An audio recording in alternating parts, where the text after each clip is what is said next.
Continuing our ice fishing previews, today we're at the Jameson Reservoir. I'm Mike Anderson with the North Dakota Game and Fish Department. My guest this week is BJ Kratz. BJ, you manage the Southeast District. How are water levels looking in the Southeast? Well, water levels obviously came up a lot this last spring. We had above average precipitation in the fall of 19 and snow was about average, maybe a little better, and translated into good runoff to our lake. So everything filled probably to the high water mark or in exceeding in some situations record levels. But through the summer we lost some, 1 to 3 feet on the average. But presently, we're in really good shape. Plenty of water volume out there, and our lakes, we had all that good habitat in the spring and kind of got things going for production for fish and so forth. So through the summer we've lost a little of that, so it'll be an interesting ice fishing season, I think. BJ, it's going to be a little while before people are going to get on the ice, but how are ice conditions shaping up in the Southeast District? Right. As every year, it really depends on our first snow, and the timing of that first snow really dictates how the ice is going to form throughout the winter. So the bottom line is ice is, as they say, never safe, and so it's really difficult to determine when and how good the ice will be, and varies a lot too from lake to lake. So every lake is a little different. BJ, anglers want to know how the fish population is. Let's start out with walleyes first. Sure. Well, as I've said now for quite a few years, we seem to have more and more opportunities every year. We've got a lot of walleye fisheries in the Southeast District, ranging from large lakes to small water bodies. So it really depends on what you like to do. A couple of good starter lakes always. Bigger lakes or twin lakes down by Lemoore, and then Big Mallard Marsh should be a good one this year. We had a really good sampling in Big Mallard Marsh this summer, so walleye populations are up there. If you like smaller lakes, lots of those around the periphery. We've got like Hogarth Dam, that's northern Stutsman County, R&M Lake, House Lake down in the southeast. So those are good little lakes. Maybe first ice, because ice tends to form a little better sooner on those lakes than the bigger ones. So. Okay, let's move into pike populations. Yep, pike, have to point to pipe stem again. We've had really good natural reproduction the last couple of years in pipe stem for pike after we had the winter kill there, and they really rebounded nicely. So populations there, based on our surveys, they're probably as high as I've ever seen them.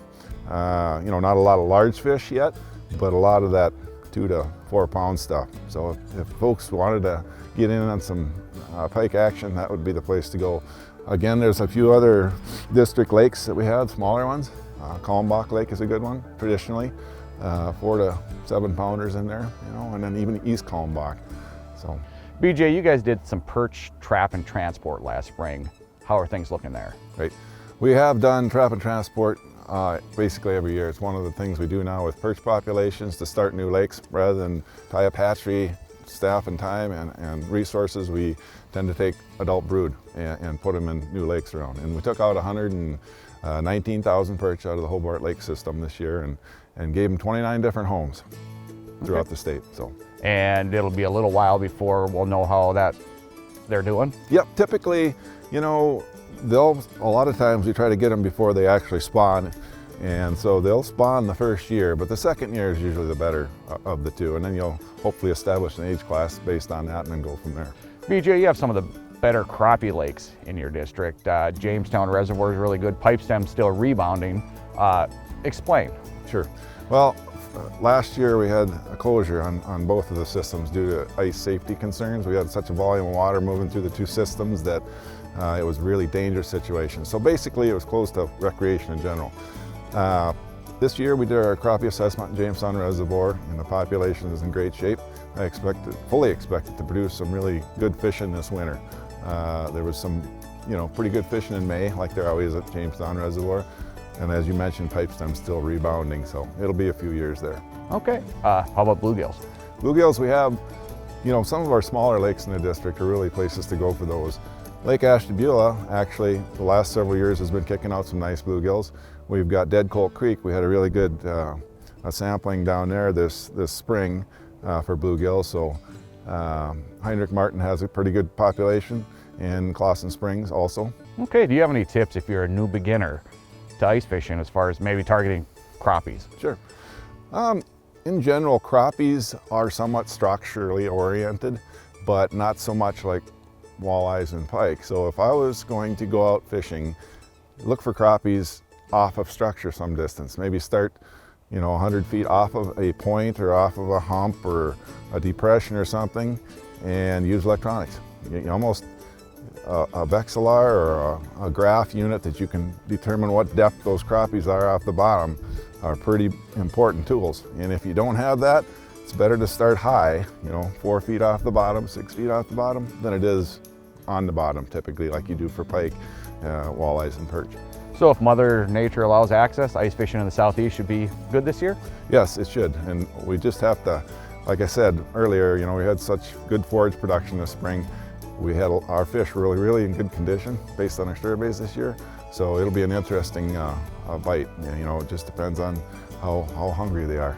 BJ, a lot of times we get comments, I fished all day, didn't catch a fish. If you're not catching fish, that doesn't necessarily mean the fish aren't there. The fish are there. If you don't catch them, they just aren't real hungry. A lot of great information, BJ. Thank you. Thanks.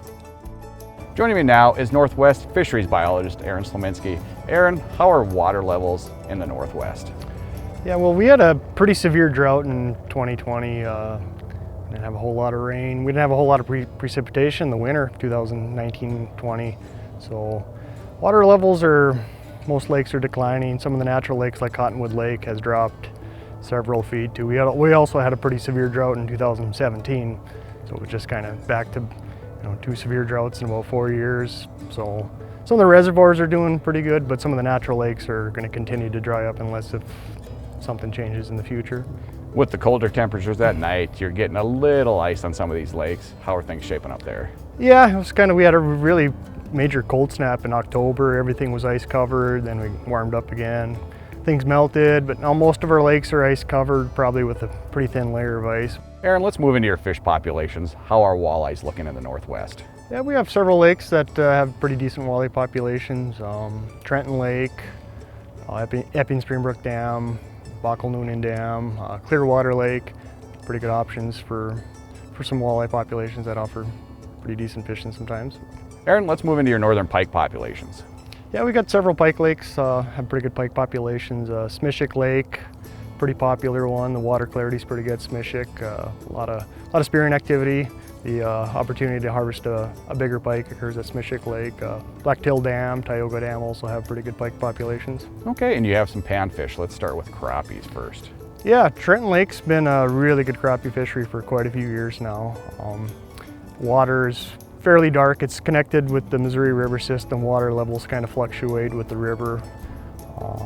Throughout the winter, when ice jams occur on the river, water levels go up, water level goes down. But people can catch fish all day long. Crappies, it's kind of a multi-species fishery also. You have the option to catch pike and walleyes and several other species too. Okay, how about like perch or bluegill?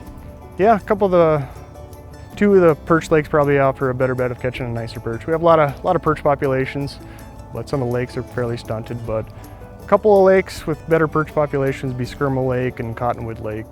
Cottonwood Lake winter killed in 2019, but we got some adult perch stocked in there that spring, and then also this year in 2020. So they grow fairly quickly after a winter kill. So Cottonwood might offer some keepable size perch this winter. Give us some tips, Aaron, on before heading out on the ice. What should you do? Before heading out on thin ice, it's always a good idea to, fish with somebody else also, but check the ice thickness with a spud bar on some of the really early ice before you venture out there. Just because you see other people out there doesn't necessarily mean it's safe.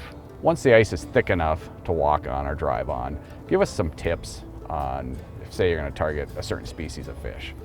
Yeah, a lot of fish, there's better times of the day to target them. Northern pike, you can fish for them all day. They like to feed all day. Same with perch sometimes, but sometimes species like bluegill, walleyes, some of the low light level conditions in the early mornings and the late afternoons are sometimes better times to target those species. Sometimes crappies are like that too. Depends on water clarity in a lot of lakes. Like I said, Trenton Lake's got some kind of stained water, so people can catch them pretty much all day long, and they seem to shut off more towards late afternoon, evening. But every lake's different with water clarity. And A lot of great information, Aaron. Thank you. yeah, thank you. For more information on ice fishing, how to find a lake, or what fish species are stocked in a lake, visit the Game and Fish Department's website at gf.nd.gov. For BJ Kratz, Aaron Sliminski, and the rest of the staff here at the Game and Fish Department, thanks for joining us for this week. We'll see you again next week.